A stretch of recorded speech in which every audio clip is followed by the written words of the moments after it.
Hi everyone, welcome to this lecture. Today we're going to be talking about plyometric training.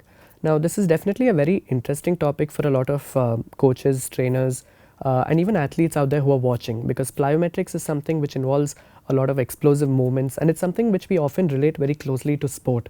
Might have jumps, change of direction, rebounding. All of these are something which is also an advanced form of training. Now plyometrics, while it is effective, it's also important to understand that there is a time and a place for it. And most importantly, it's also important to understand how do you keep an athlete safe, because plyometrics naturally comes with its own risks. And so if you're able to do it correctly, you will not only be able to give good results to your athletes, you'll also be able to keep them safe in the process. So today we're going to be looking at a couple of different factors. First and foremost, the fundamentals of plyometric training. Then we're going to be looking at something called the force velocity curve. How do you design plyometric programs, plyometrics for different sports, and like I said, most important, safety and injury prevention when it comes to plyometric training. So let's get started. Now let's start off with the fundamentals of plyometrics. So what exactly is plyometrics? Well, sometimes it can be synonymous to jump training, but it's not exactly 100% the same. Plyometrics doesn't necessarily have to involve jumping activities all the time. Sometimes plyometrics also involves upper body, it could be something like a medicine ball throw. Now there you're not actually jumping, you're just using your upper extremities to launch something. So plyometrics is basically a rapid change in muscle contraction, could be going from eccentric and then the amortization and the concentric phase in a short period of time. That's what is important. A simple example of what an explosive movement and a strength based movement would be, let's take maybe a squat. In a squat, you're going down and then you're coming up. Now almost like an explosive version of that could be maybe like a squat jump, where you're going down and then you're exploding. Now if you're going to repeatedly do that, where you're landing, jumping, landing, jumping, landing, jumping, that could be an example of a plyometric exercise. On the other hand, a muscular strength exercise that is equivalent to this could be maybe just a normal squat, where you're going down, coming up, going down, coming up, going down, coming up. There you're focusing on strength or endurance, here you're focusing on power, right? So plyometrics is generally used to bring about that explosiveness or that power element to an athlete. You might see different sports that require it, like badminton, basketball, football, tennis. All of these sports require explosive elements. For a badminton player, it is the ability to jump and to be able to hit the shuttle really hard. For a basketball player, it could be the ability to jump and rebound a ball, or to shoot a ball, or sometimes even to block. For a footballer, it could be to suddenly sprint and kick a ball. For a tennis player, it could be to hit a really hard shot into the open space on a court. All of these are practical examples of where plyometric training could actually help a particular athlete. Now let us understand a very important concept in the world of plyometrics called the stretch shortening cycle. Now this is nothing but a rapid change in the type of contraction. That is, we go from an eccentric contraction, there is a short change or a short pause in between, which is known as the amortization phase, where the type of contraction is changing from eccentric to concentric. That gap in between is known as the amortization phase. So in the case of maybe let's say a squat, the part where they are going down, right, they are squatting down, is the eccentric phase. The brief pause in between where they are going from the squatting to the extension phase is the amortization phase, and then when they launch, that is the concentric phase. So this is known as the stretch shortening cycle. From a physiological level, it is a far more deeper and more complex phenomenon that actually occurs, but we're not going to look at the physiological part of it in this course. For us, the idea is to understand it from a very practical orientation. Now when we talk about categorization based on intensity and skill level, this is where a lot of SNCs tend to go wrong. We always want to start off with the most I would say fancy or the most intense form of plyometrics. I've seen many of them make the mistake. For example, a new athlete has come to you. This is your maybe first week of training, and you directly want to make them do depth jumps.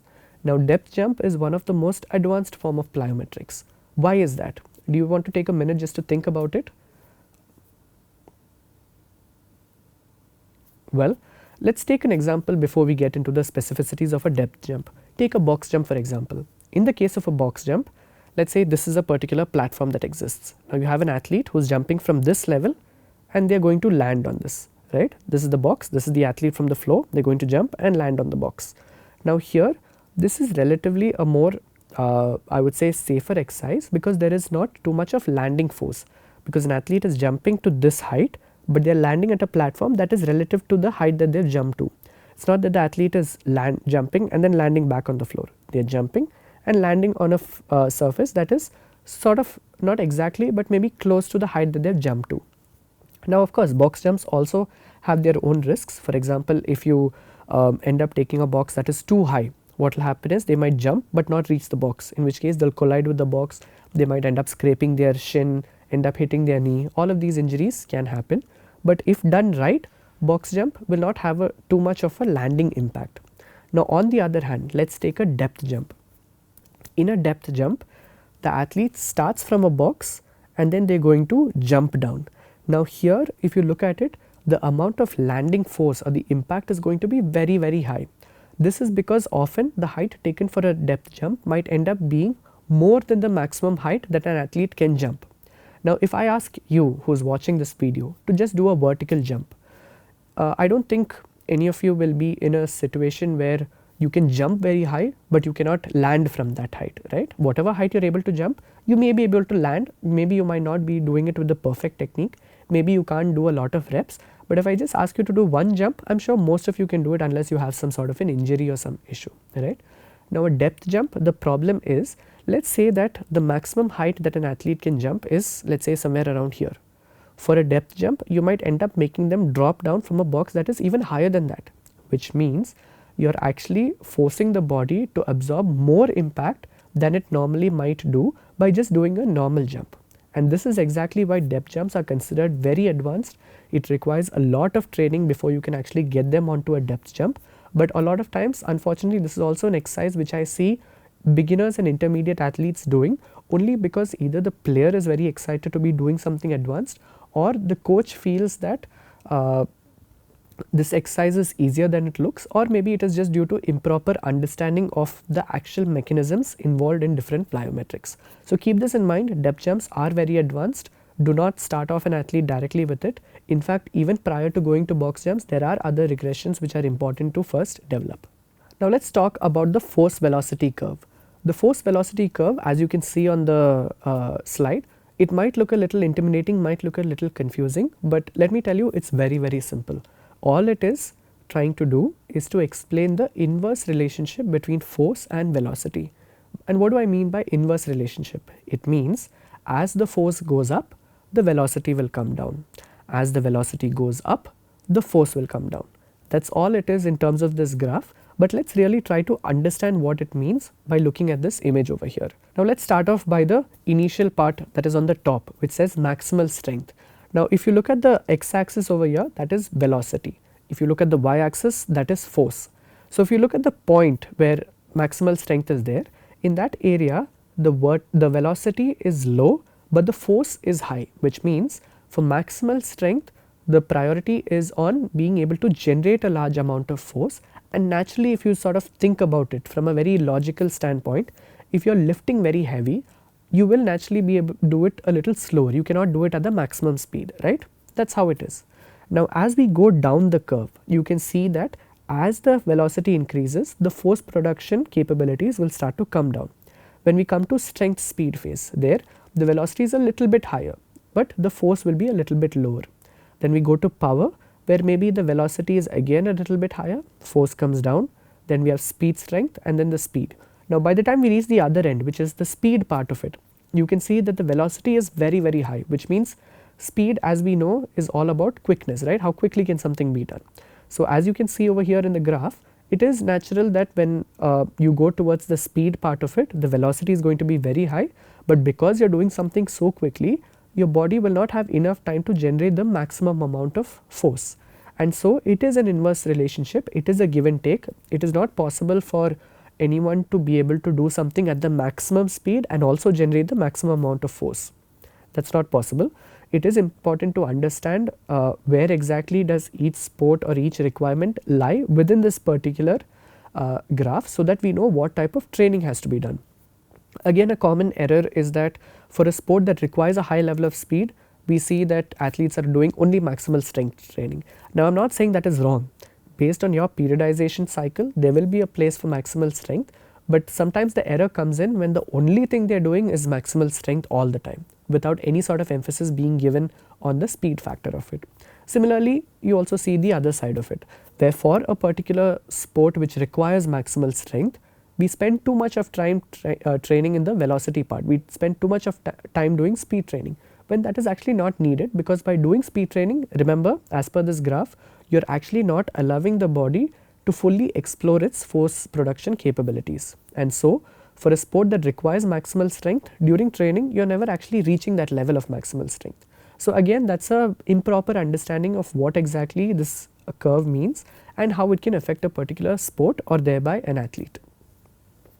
Now, how do we tailor plyometrics based on athlete needs? But before that, let me ask you one question. Now, based on your understanding of what plyometrics is and based on your understanding of this graph, where do you think plyometrics would come into play? Or which area of this graph do you think plyometrics would fall on? Is it the maximal strength phase? Is it the strength speed? Is it the power? Is it the speed strength, or is it the speed? What do you think? Well, what I would say is it is more towards the latter end of the curve, which is to do with the speed strength and the speed phase, somewhere in between depending on the nature of what you're doing, a little bit towards the power as well, but I would say it's a combination of towards these areas towards the end of the curve. When we think about plyometrics, we're not focusing on maximal strength. We're not saying that if you have a 1 rep max of, let's say, 80 kgs for a squat, we're not going to try to make them do a box jump with 80 kgs on their shoulders. That would not make any sense, because we know that when we're doing a box jump, we are looking at a more explosive movement, and when we try to do something like that, naturally the force production is going to come down. So you cannot expect an athlete who can do 80 kg squats to also be able to do that with maybe in a box jump, right? So that's why it's important to understand that where exactly plyometrics comes into play and how does that affect a particular sport or the kind of adaptations you want. Like I said in the previous couple of videos, remember this SAID principle, specific adaptations to imposed demands. So the kind of training you do will determine the adaptations you get from it. If you train for muscle strength, you're naturally going to be able to generate a lot of force, but you will be able to do it at a lower velocity. If you train for power or speed strength or speed, you will be able to do things quicker, you will be able to move at a higher pace, do things at a faster, at a higher velocity, but naturally your maximal force production capabilities are going to come down. So understand what the athlete needs based on the sport they are in, and then design the program according to that. Now, designing plyometric programs, first and foremost, always assess your athlete's readiness. Consider their injury status. If they are injured, if they are currently injured, plyometrics, in most cases you cannot do any sort of plyometrics unless the case is such that maybe let's say they have an ankle sprain. Then maybe you can make them do some upper body plyometrics as long as there is no load on the ankle. But otherwise, even if an athlete is not injured, consider their training status when you talk about any sort of plyometric program. If they are someone who is new to the gym, or if they have only been training for let's say 3 months or 6 months with you, there's no way you'll be able to put them onto a plyometric program, because if you think about periodization, we first have to develop stability and endurance, then we move towards strength, and only then do we move towards power, and plyometrics is done to develop power, right? So remember, athlete readiness, very, very important. Even if there is someone who is experienced, the amount of time taken to master a particular plyometric exercise in terms of the technical aspects has to also be taken into consideration. Remember, always increase the intensity as well as the complexity gradually. It's not just about what is your plan. Like for example, if you have decided that okay, in 2 weeks or 3 weeks I want to go from this exercise to this exercise, or from these many reps to these many reps, you can't force an athlete to do that. You have to watch and observe how their body is taking that load. What is their tolerance? Are they recovering well? Are they showing signs of overtraining? Do they have any pains or aches? Maybe their knees are hurting, ankles are hurting. And in addition to all of this, especially with plyometrics and power training, very, very important to consider an athlete's level of confidence for progressing. There might be cases where an athlete is able to do a particular exercise really well. They're able to do the number of repetitions and all of it, but maybe sometimes they just don't feel confident enough to move to the more advanced version, and that's okay. You cannot force an athlete to do something that they're not comfortable with. It's your job as a coach to either try to explain to them that they're ready, maybe have a intermediate sort of a progression between level 1 and level 2, where you're sort of gradually getting them onto the more difficult versions within their own time and space, or you allow them to stay to that same level until they feel confident to then progress. Because the last thing you want is to make an athlete, go to a more difficult version of exercise. They do it fearing that they're going to get injured, and actually they're going to end up getting injured because of that. So you never want that to be the case. Remember to always take an athlete's level of comfort into consideration when you decide to progress to a higher level of intensity or even complexity. Now, when we talk about combining with strength, speed and endurance, like I sort of spoke about before, the idea of periodization is very important. We have to develop stability and endurance first, then we move into strength, and only then do we move into the power phase of it. Now, depending on whether you're off season or in season, sport to sport, there will be variations of when exactly you address it. You wouldn't really focus on too much of power training and plyometrics too early into the season, or too early into the off season period, when there is a considerable amount of time left for the actual competition, because we do want the athlete to peak at the right time. If you're going to start out with heavy plyometrics or heavy power training very early on, first mistake is you have not spent enough time building stability and endurance. You have also not spent enough time building muscle strength. And not just that, any sort of plyometrics or power training is not something which you can repeatedly do for an extended period of time because of the load it puts on the body. You have to do it at the right time for the right duration to allow the athlete to peak, and after that you have to back off. So it's important to keep this into mind, because if you start too early, the athlete is going to peak too early, and if you force them to stay there, they're going to end up getting burnt out. You will start seeing signs of overtraining, or you will end up on missing out the right window of opportunity where the athlete is actually physically at the best, but because you've done it too early, there's no competition for you to actually test that out in. So keep this in mind. Timing is very important in addition to considering what factors to train together. So now let's look at plyometrics for different sports. First and foremost, we have customizing drills for various sports. Now, in the case of maybe basketball, soccer, track and field, let's take two examples. One could be maybe, let's say, basketball, right? Now, basketball is a sport where as much as the legs are involved, the hands are involved as well. You have a lot of passing to do, you have a lot of juggling to do, dribbling to do, you have a lot of contact as well, because basketball is a contact sport. So there is a lot of invariable pushes and things around, and there might be sudden throws, sudden change of directions. You might have a person who is blocking, who has to constantly keep moving.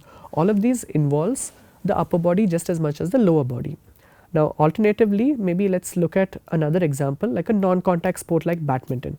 For badminton, we might not do a lot of very heavy upper body plyometrics, because at the end of the day, the athlete is holding a racket, which is a relatively light device or an equipment, and they're going to hit a shuttle, which is an even lighter device.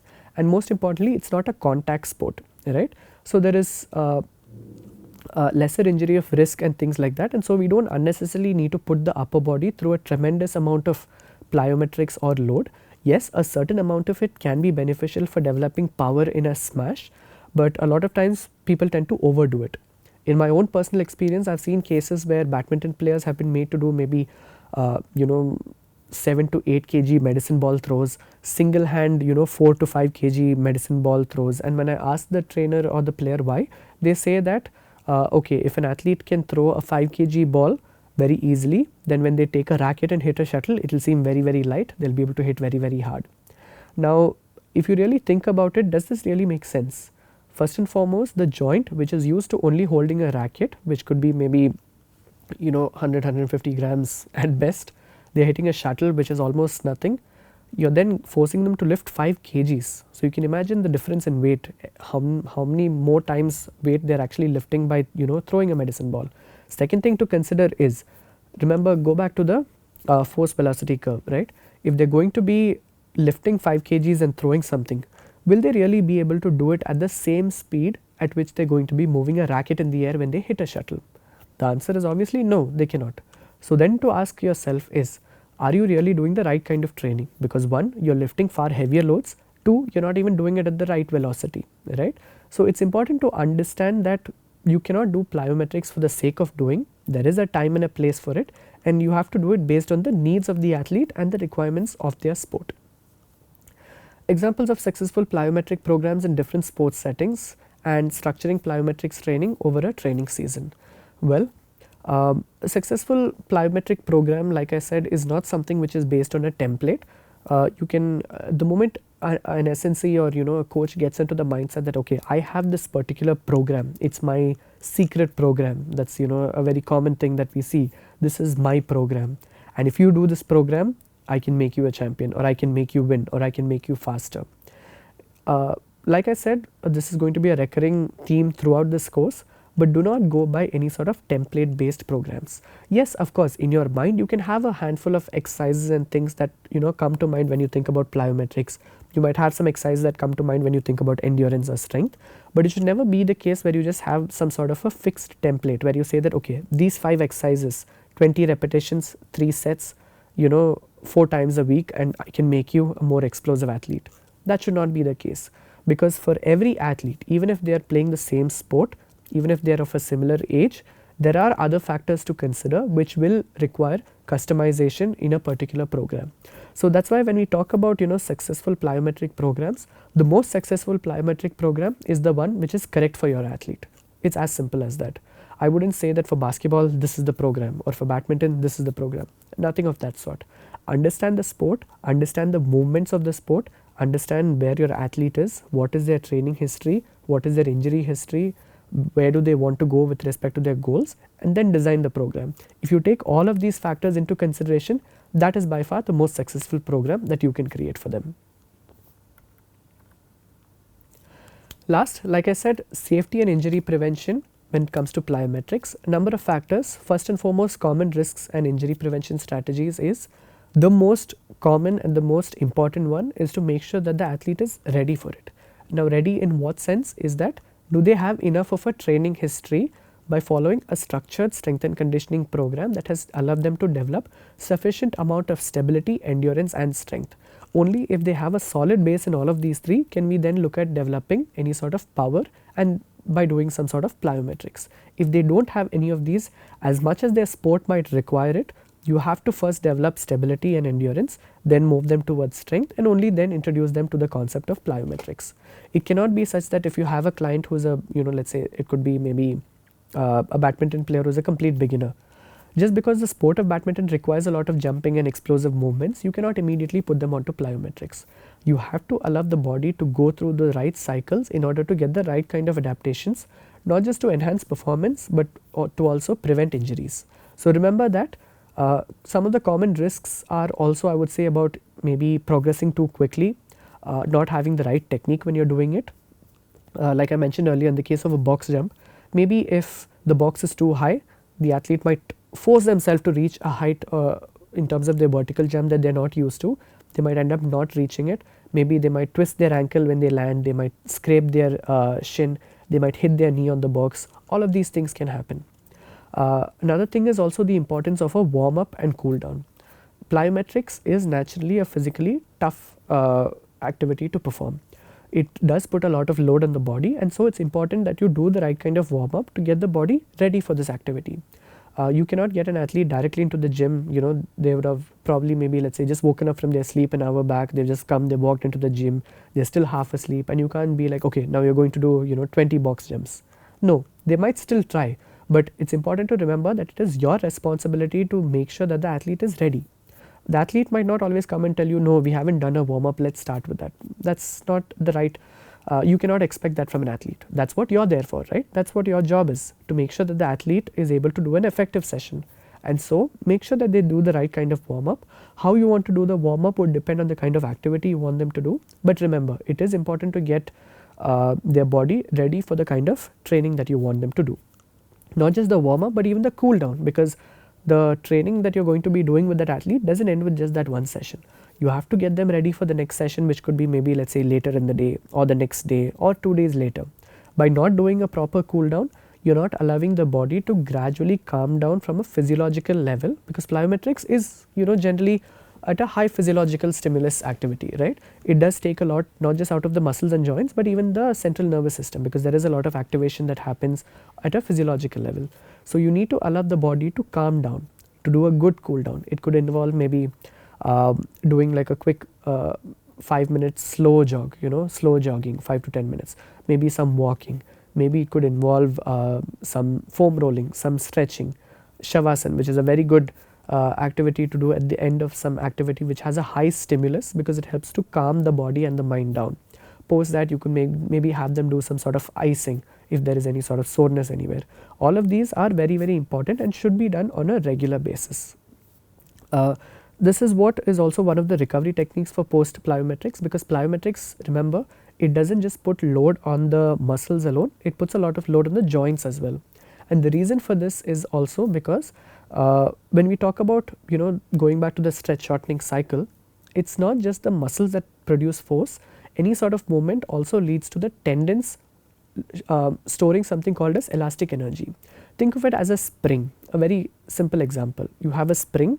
Now when I push the spring down, it's going to go down, and then when I release, the spring is going to jump back up, right? So when it pushes back down, the spring is actually storing that energy, and then when I release it, the spring is going to launch or shoot upwards, right? So this is what is important to understand, that any sort of plyometrics or some sort of impact training that you're doing, it's not just the muscles that take the load, the joints is also going to take a lot of load, because it is actually storing this elastic energy, and then it's going to explosively release that energy. So keep this in mind. Plyometrics training can also put load on the joints, and sometimes doing icing for the joints, even if you don't have a lot of soreness or pain, can be a preventive measure that can lead to some sort of overtraining, injuries or some sort of chronic issues. So if a player has done, let's say, a lot of squat jumps and box jumps, depth jumps, whatever it is, sometimes just doing a quick ice rub for the knees and the ankles along with the muscles can be a good strategy to get them more ready for their next training session, either on the same day or the following day. So this is sort of a summary of what plyometric training has been. Of course, we didn't go too much into the specific protocols in terms of exercises, reps and sets, because like I said, the most effective program is the one that is correct for your athlete. And to design that, there is a lot of variables to be taken into consideration. And for us, it's not just about the theory of what exercises to pick and the reps and the sets and the rest periods and all of it. It is more to do with how do you actually implement plyometric training on a practical basis in a way that is efficient as well as safe for your athletes. So we looked at the fundamentals of plyometrics, we looked at the force velocity curve, which like I said is really not as intimidating as it looks or sounds. All it's doing is talking about the inverse relationship between force and velocity. Then we looked at designing plyometric programs, we looked at plyometrics for different sports, and the most important part is the safety and injury prevention.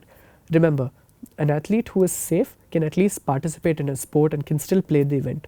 No amount of great training is really going to be of any use to an athlete if you end up injuring them.